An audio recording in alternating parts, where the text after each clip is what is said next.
Hello दोस्तों, welcome back to this channel. दोस्तों, इस वीडियो के अंदर आरबीआई रेपो रेट को जो इंक्रीज़ करने वाला है 6, 7, 8 मॉनेटरी पॉलिसी कमेटी की जो मीटिंग है उसी के ऊपर चर्चा करेंगे। दोस्तों, कुछ सिक्योरिटीज़ की तरफ से ये बात बता दी गई है कि कितना रेपो रेट जो है इंक्रीज़ हो सकता है। जो पॉसिबिलिटीज़ हैं उन्हीं के ऊपर हम चर्चा करेंगे और एक छोटी सी वीडियो होगी, बहुत ज़्यादा कुछ इसके ऊपर बात नहीं करेंगे क्योंकि ऑलरेडी इसके ऊपर हम लोग बात कर चुके हैं। बट उससे पहले आप लोगों से रिक्वेस्ट करना चाहूँगा, अगर आप चैनल को फर्स्ट टाइम देख रहे हैं, मेक श्योर कि आप इसे सब्सक्राइब करके बेल आइकन को हिट कर लीजिए। और डीमेट अकाउंट अगर आपको ओपन कराना है, डिस्क्रिप्शन बॉक्स में लिंक दिया गया है। दोस्तों, जैसा कि आपको पता है, रिजर्व बैंक ऑफ इंडिया की मीटिंग है 6, 7 और 8 ऑफ जून को। दोस्तों, खबरें निकल के आ रही हैं बोफा सिक्योरिटीज़ की तरफ से। जो एस्टिमेट दिया जा रहा है वो ये है, क्योंकि देखिए आरबीआई के शक्तिकांता दास जी की तरफ से जो कुछ भी पिछली बार कहा गया है, जो इंटरव्यू हुआ था उसमें जो कुछ भी इन्होंने डेवोस को आई थिंक इन्होंने इंटरव्यू दिया था, उसमें जो कुछ भी इन्होंने बताया उसके आधार पर बोफा सिक्योरिटीज़ की तरफ से ऐसा अनुमान लगाया जा रहा है कि इस बार रिजर्व बैंक ऑफ इंडिया जो रेपो रेट इंक्रीज़ करेगा 40 बेसिस पॉइंट्स इंक्रीज़ कर सकता है 6, 7, 8 इस जून की मॉनेटरी पॉलिसी कमेटी मीटिंग में। और बताया जा रहा है कि 35 बेसिस पॉइंट्स का इंक्रीमेंट फर्दर करेगा अगस्त के महीने में जब मीटिंग होगी। देखिए, अगर इस बार 40 बेसिस पॉइंट से इंक्रीज़ फर्दर करता है, फर्दर क्यों बोल रहा हूँ मैं, क्योंकि अभी इससे पहले पिछले मंथ इन्होंने जो रेपो रेट अचानक बढ़ा दिया था उसको अगर हम ध्यान में दें तो 40 बेसिस पॉइंट वहाँ पे भी बढ़ाए गए थे, और 40 बेसिस पॉइंट्स अगर इस बार भी बढ़ाते हैं तो अगस्त के महीने में जो फर्दर एमपीसी की मीटिंग होगी उसमें 35 बेसिस पॉइंट्स आरबीआई जो है रेपो रेट में इंक्रीज़ करेगा। अगर इस बार 40 बेसिस पॉइंट्स इंक्रीमेंट ना करके अगर आरबीआई 50 बेसिस पॉइंट्स का इंक्रीमेंट करता है तो फिर अगस्त के महीने में जो एमपीसी की मीटिंग होगी उसमें 25 बेसिस पॉइंट्स का इंक्रीज़ कर सकता है, ताकि जो टोटल क्वांटम है रेट ऑफ हाइक्स का वो 75 बेसिस पॉइंट्स तक बना रहे, यानी 0.75% तक बना रहे। बोफा सिक्योरिटीज़ की तरफ से ऐसा बताया जा रहा है। और आपको ये भी पता होना चाहिए, बोलना नहीं चाहिए, कि आरबीआई के शक्तिकांता दास ने साफ साफ कहा था कि 0.75% अगर इंक्रीज़ कर देंगे तो 5.15% का टोटल रेपो रेट हो जाएगा, जो कि प्री कोविड लेवल के लगभग बराबर है।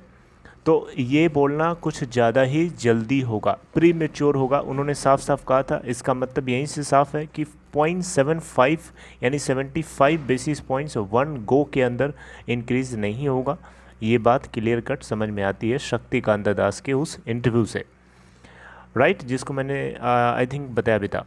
तो दोस्तों, अगर आप देखें तो अगर रेपो रेट बढ़ रहा है तो डेफिनेटली आरबीआई इससे इन्फ्लेशन को कर्ब करने की कोशिश कर रहा है, क्योंकि आरबीआई की जो टॉलरेंस लिमिट है 6% के आसपास है। और इस बार जो सीपीआई यानी कंज्यूमर प्राइस इन्फ्लेशन जो है देखने को मिला ऑन एन एवरेज बेसिस पे 6.8% का, जो कि आरबीआई की टॉलरेंस लिमिट 6% से कहीं ज़्यादा है, राइट।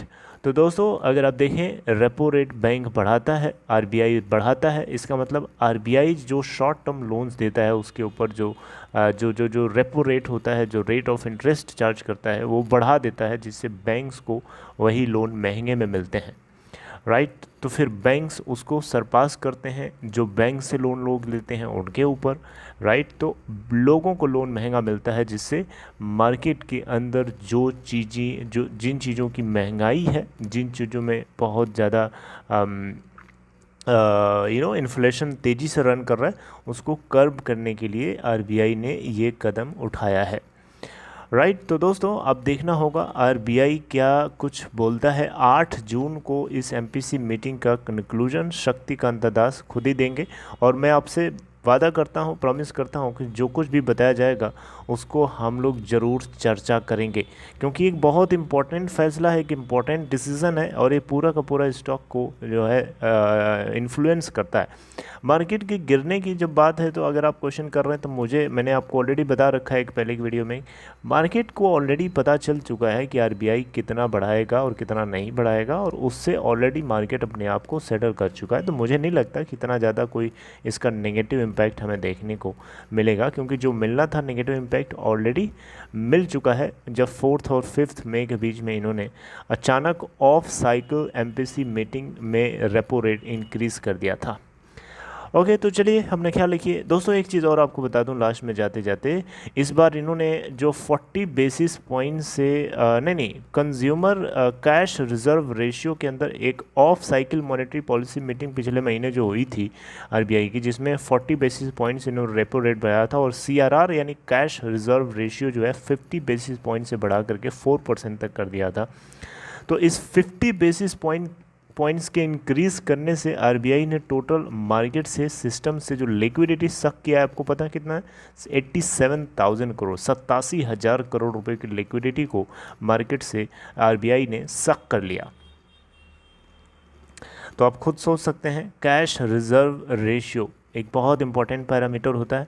बैंक्स को रिजर्व कैपिटल के अंदर 50 बेसिस पॉइंट से इंक्रीज करने को कहा गया था, राइट। तो दोस्तों बस आगे मिलेंगे नेक्स्ट इन्फॉर्मेशन के ऊपर चर्चा करते हुए। ध्यान रखिए अपना, टेक केयर।